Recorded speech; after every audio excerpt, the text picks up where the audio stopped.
Alhamdulillah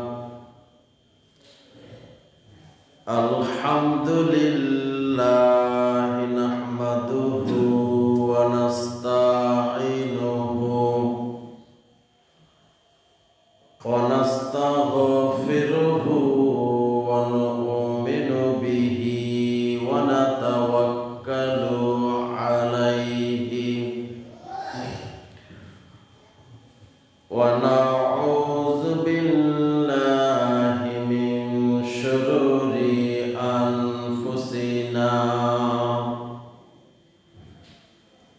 wa min sayyiati a'malina may yahdihillahu fala mudilla lahu wa may yudlilhu fala hadiya lahu wa nashhadu an la ilaha illallah wahdahu la syarika lahu wa nashhadu anna Muhammadan abduhu wa rasuluh. Amma ba'du fa inna khairal hadisi kitabullah wa khairal hadi hadiyu Muhammadin sallallahu alaihi wasallam wa syarral umuri muhdatsatuha wa kullu muhdatsatin bid'ah wa kullu bid'atin dhalalah wa kullu dhalalatin finnar. Allazi arsalahu bil haqqi basyiran wa nadhira wa da'iyan ila Allahi bi iznihi wa sirajan munira.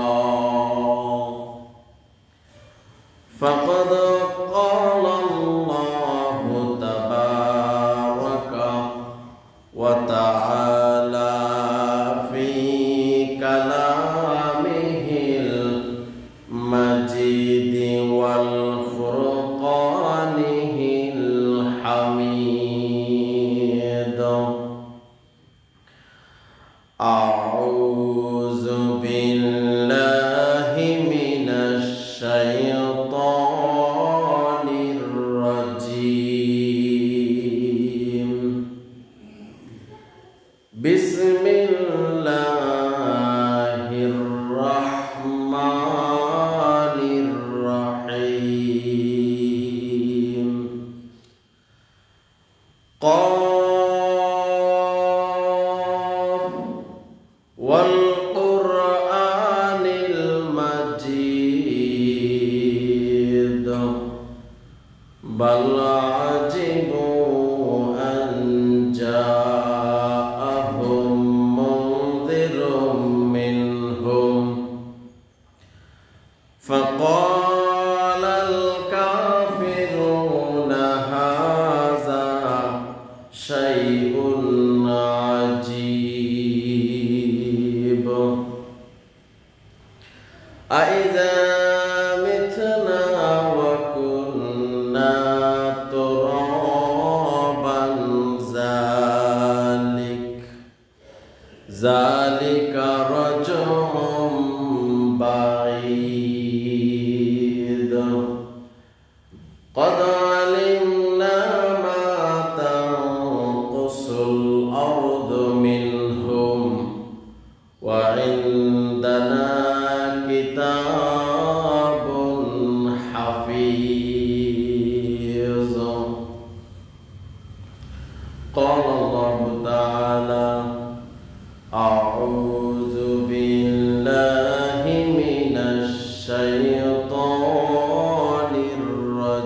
الرجيم فصل لربك وانحر وقال تعالى والبدن جعلناها لكم من شعائر الله لكم فيها خير وقال تعالى واتل عليهم نبأ ابني آدم بالحق إذ قربا قربانا فتقبل من أحدهما ولم يتقبل من الآخر قال لأقتلنك قال إنما يتقبل الله من المتقين إلى آخر الآية. وقال النبي الأمين صلى الله عليه وسلم من كان له سعة ولم يضحي فلا يقربن মুসাল্লানা। আলহামদুলিল্লাহ, যাবতীয় প্রশংসা, সকল গুণগান, সমস্ত ইবাদত একমাত্র সেই মহান রব্বুল আলামিনের জন্য, যে মহান রব্বুল আলামিন আমাদেরকে শারীরিকভাবে সুস্থতা রেখে হাঁটি হাঁটি পা পা করে দেখতে দেখতে একেবারে আমরা আরবি বছরের শেষ মাসে এসে উপস্থিত হয়েছি। জিলহজ মাসে আল্লাহ পাক আমাদেরকে উপস্থিত করেছেন, এই জন্য বলি আলহামদুলিল্লাহ। আরো সাজদায় শুকর সে মহান রব্বুল আলামিনের জন্য যে আল্লাহ পাক আমাদেরকে শারীরিকভাবে সুস্থতা রেখে এই সুন্দর একটি পরিবেশ দেখেন। কালকের যে আবহাওয়া, কালকে এই সময় কিন্তু প্রচুর বৃষ্টি, আজকে দেখেন আল্লাহ পাক জুমার আগ মুহূর্তে আল্লাহ কত সুন্দর পরিবেশ করে দিয়েছেন, বলি আলহামদুলিল্লাহ। আল্লাহর শুকরিয়া আদায় করতে আমরা করে শেষ করতে পারবো না। এই জন্য আমাদেরকে যথাসময় সময়ে সময়ে আল্লাহ পাকের সেজদায় শুকরিয়া আদায় করতে হবে।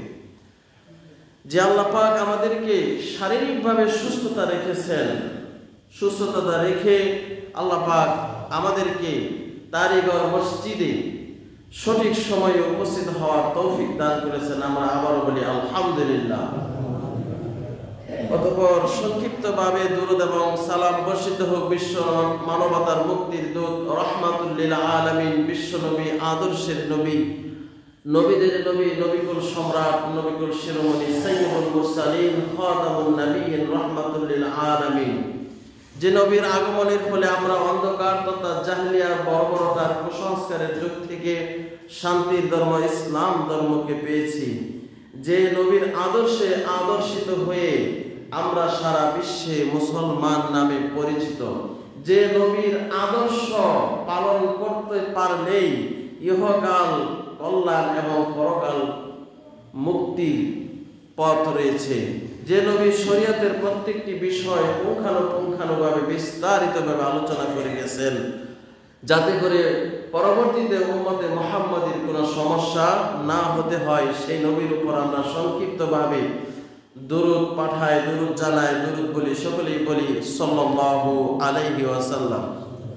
উপস্থিত মুআজ্জাজ মুহতারাম সম্মানিত আল্লাহর ঘরের মেহমান ও মুসল্লিয়ান ইকরাম, মহাগ্রন্থ আল কোরআনের বিভিন্ন সূরা থেকে ছোট ছোট কয়েকটি আয়াত তেলাওয়াত করেছি এবং বিশ্বনবীর অসংখ্য অমীয় বাণী থেকে একটি হাদিসের টুকরা তেলাওয়াত করেছি। ইনশাআল্লাহ রব্বুল আলামিন যদি আমাকে তৌফিক দান করেন, তাহলে এই আয়াতগুলোকে এবং হাদিসটাকে সামনে রেখে আপনাদের খেদমতে সংক্ষিপ্ত খুতবার মাধ্যমে কিছু কথা বলার চেষ্টা করব ইনশাআল্লাহ। ওয়া তাওফীক ইল্লা বিল্লাহ আলাইহি তাওয়াক্কালতু ওয়া ইলাইহি উনি। সম্মানিত মুসল্লিয়ান ইকরাম, যেহেতু জিলহজ মাসের চাঁদ উঠে গেছে আমরা সকলেই জানি। হ্যাঁ, তো জিলহজ মাসের চাঁদ উঠলেই আমরা গত সপ্তাহে বলেছিলাম যে জিলহজ মাসের চাঁদ উঠলেই আমাদের একটা বিষয় নিয়ে আমরা আলোচনা করি, সেটা হলো কুরবানি, ঠিক না? আমরা কুরবানি কিভাবে দিব, হ্যাঁ কুরবানি কবে কিনবো, এটা নিয়ে আমাদের একটা আলোচনা চলে আসে। তো সম্মানিত মুসল্লিয়ান ইকরাম, যেহেতু জিলহজ মাস সামনে কুরবানি, তো এই সংক্রান্তে আমরা আলোচনা করব কুরবানির ইতিহাস এবং কুরবানির গুরুত্ব, এই দুইটা বিষয় নিয়ে আজকে ইনশাআল্লাহ কথা বলবো। তো সর্বপ্রথমে আমরা জানব কুরবানি, এই যে আমরা কুরবানি দিলাম বা দিব ইনশাআল্লাহ, এটা কিভাবে কোথা থেকে আসলো। সর্বপ্রথম আমরা এই কুরবানির শব্দের সাথে পরিচিত হব। কুরবানি আমরা সাধারণত কুরবানি বলি, ঠিক না? এই কুরবানির শব্দটা মূলত ফার্সি বা উর্দু ভাবে ব্যবহৃত হয়েছে। ফার্সি বা উর্দু শাব্দিক অর্থ হলো নৈকট্য লাভ করা,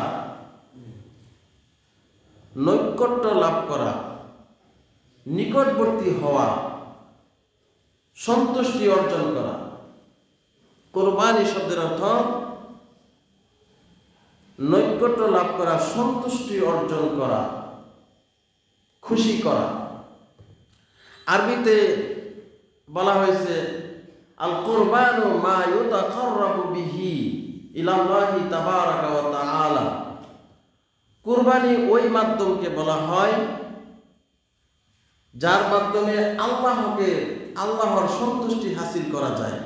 কুরবানি ওই মাধ্যমকে বলা হয় যার দ্বারা আল্লাহর সন্তুষ্টি হাসিল করা যায়। আমরা এটা যদি আরো একটু ব্যাখ্যার মাধ্যমে যাই, শারঈ পরিভাষায় কুরবানি কাকে বলা হয়? ঈদুল আজহার দিন। ঈদুল আজহার দিন অর্থাৎ কুরবানির দিন আল্লাহকে রাজি খুশি করার জন্য, আল্লাহকে সন্তুষ্টি করার উদ্দেশ্যে, আল্লাহকে সন্তুষ্টি করার লক্ষ্যে শারঈ তরিকায় যে পশু জবাই করা হয় তাকে কুরবানি বলা হয়। এটা হলো কুরবানির পারিভাষিক সংজ্ঞা। কি? ঈদুল আজহার দিন অর্থাৎ কুরবানির দিন আল্লাহকে সন্তুষ্টি করার উদ্দেশ্যে, আল্লাহকে রাজি খুশি করার উদ্দেশ্যে শারঈ তরিকায় অর্থাৎ কুরবানির পশুটা হাদিস কোরআনে যেভাবে চাওয়া হয়েছে, যেভাবে জবাই করতে বলা হয়েছে, এইভাবে শারঈ তরিকায় হ্যাঁ জবাই করার যে সন্তুষ্টি অর্জন করা হয় তাকে কুরবানি বলা হয়।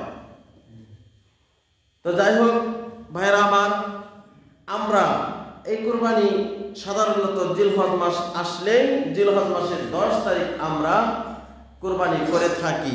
এটা নিয়ে আমরা আলোচনা আরো করব। আর এই কুরবানি ইতিহাসটা কি, মূলত এই কোরবানিটা কোথা থেকে আসছে, আমরা এটার এর সাথে একটু পরিচিত হব। ভাইরা আমার, কুরবানির ইতিহাস অনেক পূর্ব থেকে এসেছে, অনেক লম্বা ইতিহাস। সেটা কি?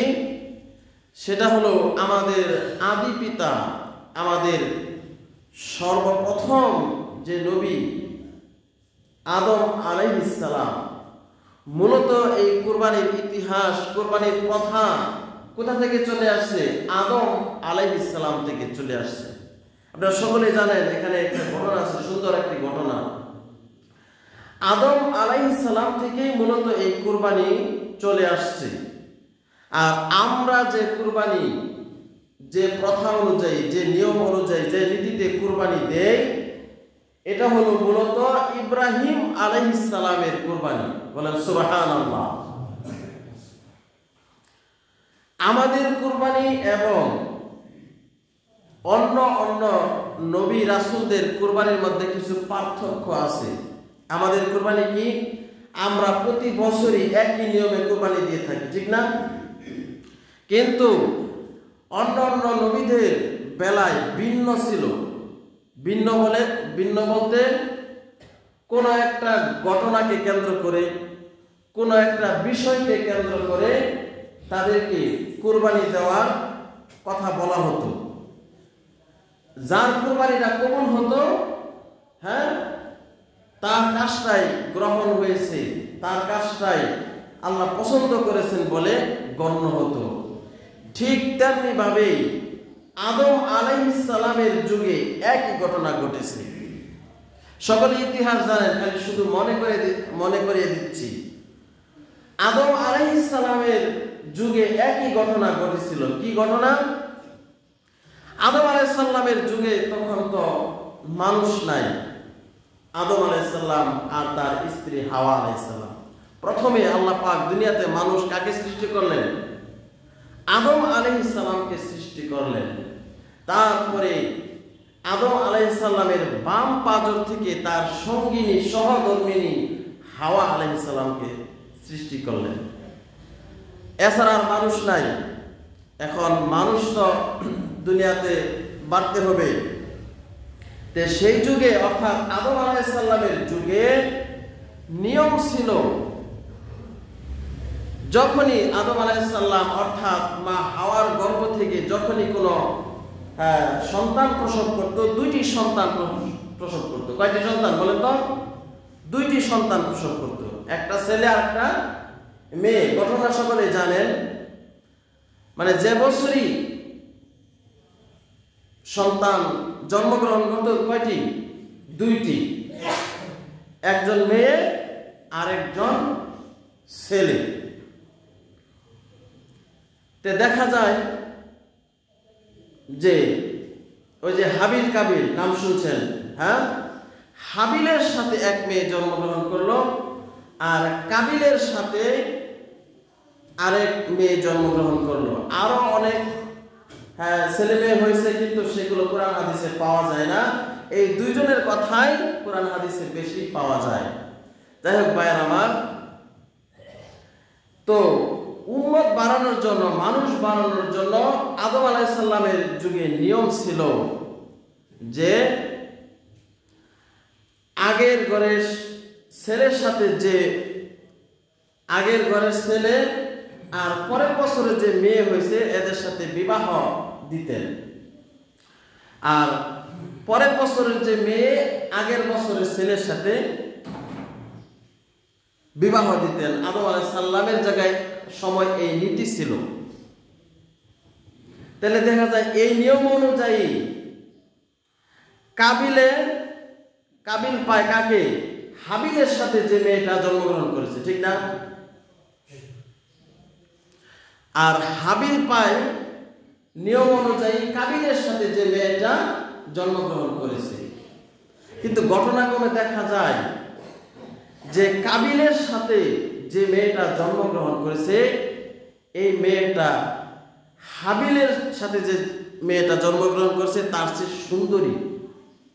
এখন কাবিলে একটু মুসুর মারলেন, অর্থাৎ তিনি একটু তার বাবার ওই কথাটা অমান্য করলেন, যে বললেন না, আমার সাথে যে মেয়ে জন্মগ্রহণ করেছে আমি তাকে বিবাহ করব। কথা বুঝতে পারছেন? নিয়ম কি? আগের ঘরের ছেলের সাথে পরের ঘরের মেয়ে, পরের ঘরের মেয়ের সাথে আগের ঘরের ছেলে। কিন্তু দেখা যায় একটু হাবিলের সাথে যে মেয়েটা তার চেয়ে একটু সুন্দরী কাবিলের সাথে যে মেয়েটা। এখন সে সুন্দরী পছন্দ করে, তার পছন্দ যে বলছে যে না, আমার সাথে যে মেয়েটা জন্মগ্রহণ করছে আমি তাকেই বিবাহ করব। কিন্তু আল্লাহর বিধান কি? আগের বছর পরের বছরের সাথে।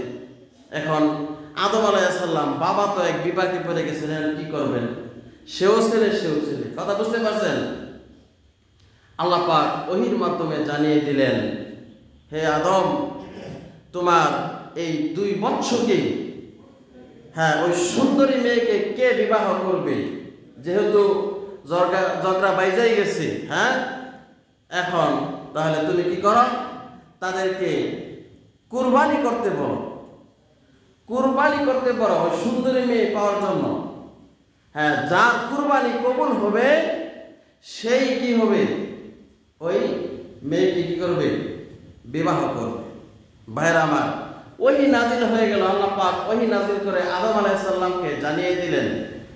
আদম আলাইহিস সালাম বলে দিলেন, ওয়াতুলু আলাইহিম নাবা আবনাই আদামা বিল হক। আদম আলাইহিস সালামের কথাটা আল্লাহ পাক বলতেছেন, হে নবী, আদম আলাইহিস সালামের 2 ছেলের কাহিনী, হাবিল কাবিলের কাহিনী আপনি বর্ণনা করুন। কি? ইয কররাবা কুরবানান ফাতুকুব্বিলা মিন আহাদিহিমা ওয়া লাম ইউতাকাব্বাল মিনাল আখার। আল্লাহ পাক বললেন, স্মরণ করো সেই সময়ের কথা যখন আদম আলাইহিস সালামের 2 সন্তান হাবিল এবং কাবিল কি করলেন? কুরবানি দেওয়ার জন্য মনস্থ করলেন। কাকে উপলক্ষ করে? ওই যে সুন্দরী মেয়েকে উপলক্ষ করে। সুন্দরী মেয়ে কে পাবে এটার জন্য কুরবানি দিতে হবে। কুরবানি যারটা কবুল হবে সেই কাকে পাবে? সুন্দরী মেয়েকে পাবে। কথা বুঝতে পারতেছেন? ভাইরা আমার, আদম আলাইহিস সালামের 2 সন্তান হাবিল কাবিল 2 জনে কুরবানি মনস্থ করলেন, কুরবানির নিয়ত করলেন সুন্দরী মেয়েকে পাওয়ার জন্য, সুন্দরী মেয়েকে বিবাহ করার জন্য। আদম আলাইহিস সালামের 2 সন্তান হাবিল এবং কাবিল কুরবানি দেওয়ার জন্য প্রস্তুতি হলেন, প্রস্তুতি গ্রহণ করলেন। হাবিল ছিল আপনার, হাবিল কি করলো? কিছু গম, কিছু জব, এগুলো কুরবানির জন্য প্রস্তুত করলেন। হাবিল একটা দুম্বা প্রস্তুত করলেন, আর কাবিল ছিলেন কৃষক, তিনি কিছু গম, কিছু জব কি করলেন? প্রস্তুত করলেন কুরবানির জন্য। তো সেই সময় নিয়ম ছিল কুরবানি কবুল হওয়ার যে একটা উঁচু জায়গায় রাখা আসতো। যাই কুরবানিতে, যাই কিছু পশু দেখ আর জিনিস দেখ, যাই দেখ, একটা উঁচু জায়গার মধ্যে রেখে আসা হতো। রেখে আসলে আল্লাহর পক্ষ থেকে যার কুরবানি কবুল হবে তার ওই কুরবানির বস্তুটা আল্লাহর পক্ষ থেকে একটা আগুনের টুকরা এসে, আগুন এসে ওই কুরবানির পশুটাকে পুরে ছাই করে দিত। বলেন সুবহানাল্লাহ। কথা বুঝতে পারছেন? তাহলে ওই নিয়ম যদি আমাদের দেশে এখন থাকতো, তাহলে বোঝা যেত কার কুরবানি কবুল হয় আর কার কুরবানি কি হয় না, কবুল হয় না। কথা বুঝতে পারছেন? কিন্তু আল্লাহ আমাদের প্রতি, উম্মতে মুহাম্মাদের প্রতি অনেক দয়া করেছেন। আল্লাহু আকবার। আমাদেরকে কুরবানির পশুর মাংস, গোশত খাওয়ার সুযোগ করে দিয়েছেন এবং নেকিটাও আল্লাহ পাক বলছেন যে যদি তুমি তাকওয়ার সাথে একনিষ্ঠভাবে আমার জন্য কুরবানি দাও, তাহলে এই কুরবানি কাল কিয়ামতের মাঠে তোমাদের জন্য নাজাতের ফয়সালা হয়ে যাবে। বলেন সুবহানাল্লাহ। যাই হোক, পরে আসতেছি এই ব্যাপারে। তো কি কুরবানি কবুল হয়ে গেল কারটা? হাবিলেরটা কবুল হয়ে গেল। সুবহানাল্লাহ বলেন। যখনই হাবিলের কুরবানি ওই আগুন এসে কি করলো, পুরে ছাই করে দিল, আর কাবিলেরটা ওভাবেই পরে রইল। কাবিল তো এখন আগে মনে করেন যে একটু তার ভিতরে ক্ষুধা ছিল, রাগ ছিল, এখন ওই তার কুরবানি কবুল হয়েছে না, এই জন্য রাগ আর ডবল হয়ে গেছে। কথা বুঝতে পারছেন? রাগ কি হয়ে গেছে, আরো ডবল হয়ে গেছে, পারতেছে না ভাইকে শেষ করে দিতে। হ্যাঁ, কিন্তু শেষে বলেই ফেলেছে যখন এই ঘটনা দেখলো যে আমার কুরবানি এইভাবেই পড়ে রয়েছে আর তারটা কবুল হয়ে গেছে, রাগে রাগ সহ্য না করতে পেরে বলল, ক্বালা লা আকতুলান্নাক, বলল অবশ্যই অবশ্যই আমি তোমাকে হত্যা করব।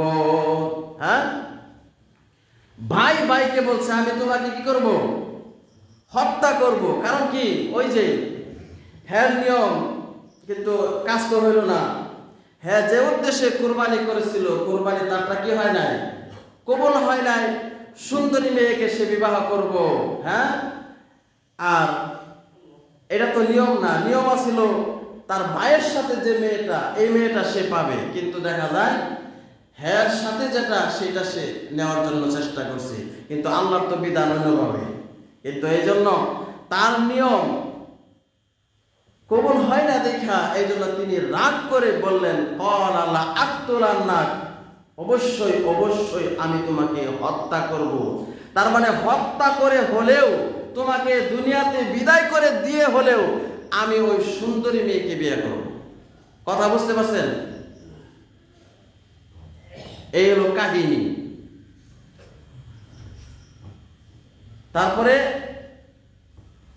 হাবিল কাবিলের এই বক্তব্য শুনে বললেন, ক্বালা ইন্নামা ইয়াতাকাব্বালুল্লাহু মিনাল মুত্তাকিন।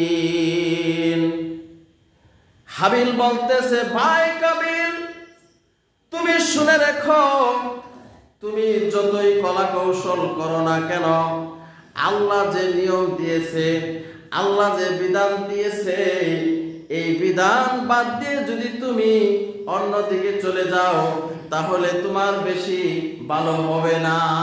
হ্যাঁ, ইন্নামা ইয়াতাকাব্বালুল্লাহু মিনাল মুত্তাকিন। হাবিল বলতেছেন, ভাই শুনে রেখো। হাবিল একেবারে নরম ভাষায় বলতেছে, কিন্তু আমাদের দেশে হলে কি তো আমি ভাই যদি বলতো আমি তোরে হত্যা করব, হ্যাঁ, উল্টা ভাই আয়সা তাকে হত্যা করে তারপরে গিয়ে নাস্তা খাইতো। কথা বুঝতে পারছেন? কিন্তু ভাই কি বললেন, ভাইরে বললো যে আমি তোমাকে হত্যা করব। এখন হাবিল বলতেছে, ভাই আল্লাহ তো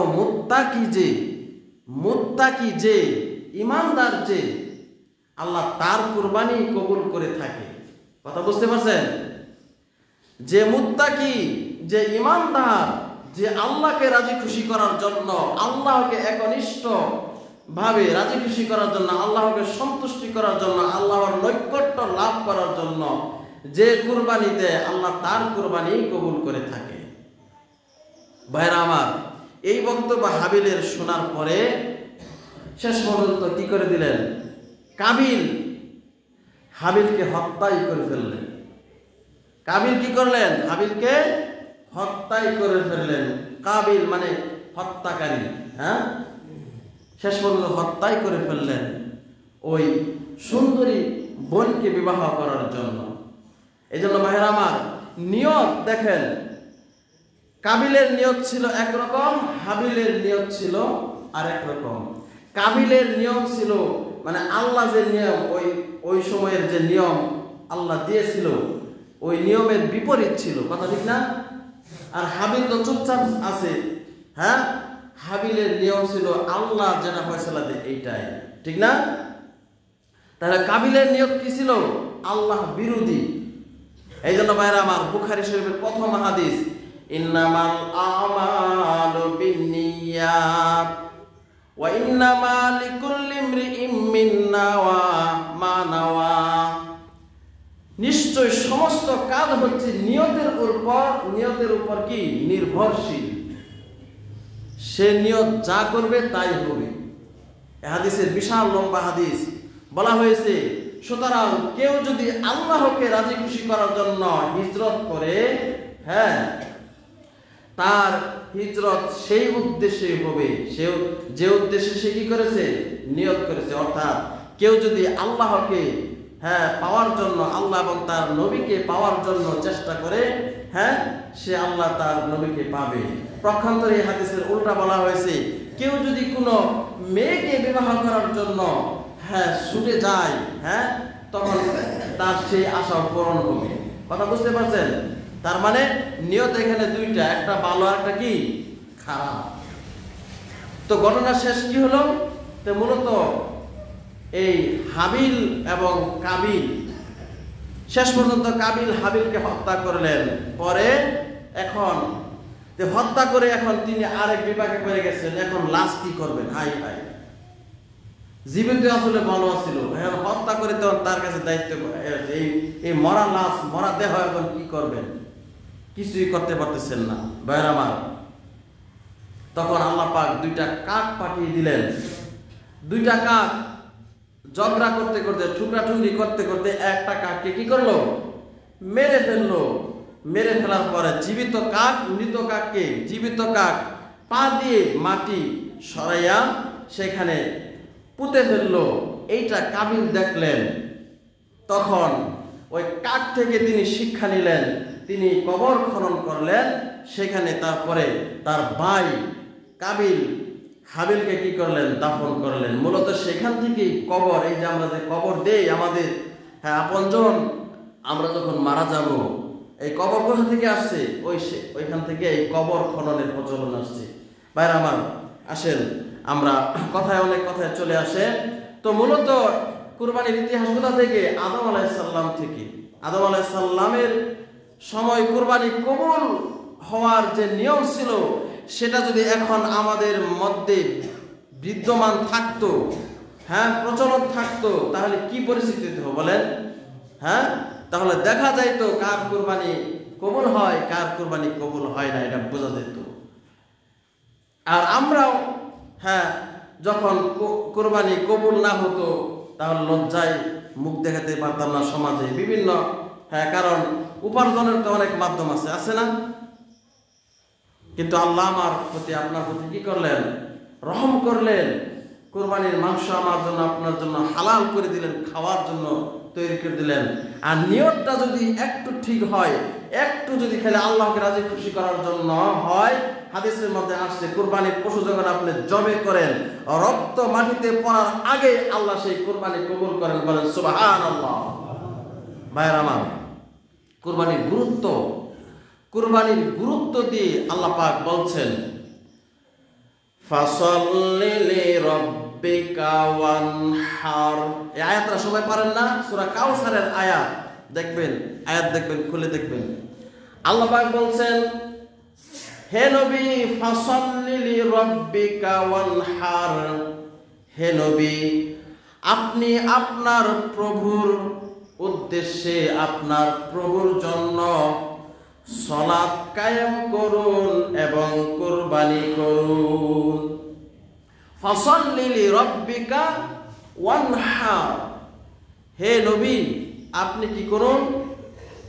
আপনার প্রভুকে খুশি করার জন্য, আপনার রবকে খুশি করার জন্য, রবকে সন্তুষ্টি করার জন্য সালাত পড়ুন। আর কি করেন? কুরবানি করুন। ভাইরা আমার,